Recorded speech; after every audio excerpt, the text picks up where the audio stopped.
Jesus told a quick story about a certain fruit tree that did not bear any fruit. You will hear this parable in the gospel reading from St. Luke this coming Sunday. The tree has been in the orchard for about 3 years, and it is finally time to expect a crop. But the season for fruit has come and gone, and no produce was ever seen on that tree. The owner of the land came to inspect his field, and he took notice of this one tree that had failed to produce a single offering. It hadn't been ravaged by bugs or birds.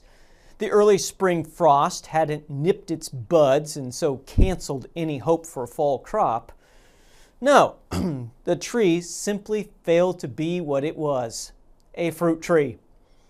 The owner hadn't planted it for shade or for future wood production. No, he planted a fruit tree, and having waited for the appropriate amount of time, he expected to eat something yummy from it. Everything was as it should be for this tree: water, sun, protection from insects and disease. There were plenty of pollinators and other helpful stimulus for growth and production. But nothing happened. It makes sense that the landowner was frustrated and that his patience had hit the limit. "Cut it down," he said, "and let's try again with a tree that will produce fruit." Well, we are all smiles and head nods in agreement with the owner of the field until we remember that Jesus is telling this story, and that the story is really about people producing the fruit of faith in their lives for God. Cut it down means that we are removed from God's presence to make space for another who will produce the fruit that He desires.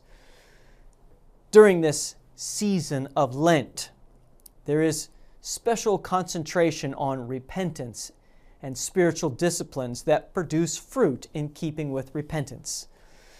This story from Jesus raises the intensity level to full on. God has planted us in this world not because He wants shade or the beauty of our foliage. No, He wants fruit. He doesn't put a number on it of how much fruit. He doesn't expect fruit from storm-ravaged plants or bug-infested forests. But He does expect to see something more than leaves. And we tend to think that God is happy with refrigerator art produce. Like a parent who sticks their preschooler's hand-painted landscape up for all the family to see, and they're just so proud, even though it's not that great of art at all.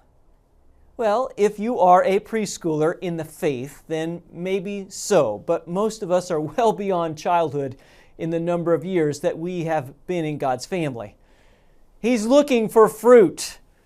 You are a certain kind of person, and from your unique perspective and personality and abilities that He's all given, and the measure of faith as well that you have received, there will naturally be some kind of produce for the good of others that has naturally grown from drinking in all of God's constant love, His grace, His forgiveness, His Word, and the sacrament of His Holy Supper.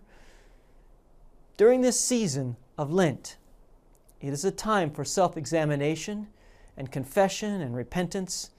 This is a time of turning from self-rule and self-guided plans to seek the Lord and what He wants from you. What fruit, what goodness, what sacrifice, what service for others can you produce simply because your life is in Him who lived and died that you might be His now and forever? With that in mind, I hope to see you all this weekend in worship and Bible study. This Sunday, we have a special guest who will join us from the Mission of Christ Network.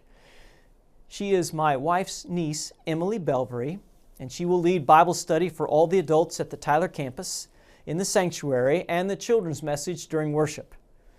Also, please make plans to attend the prayer service this Sunday at 3 p.m. at the Tyler campus. For both campuses, be there. And next Sunday, then, of course, attend the voters' meeting as we discern the Lord's will for starting a grade school at the Tyler campus. The voters' meeting will be at noon on Sunday, March 30th. See you all there.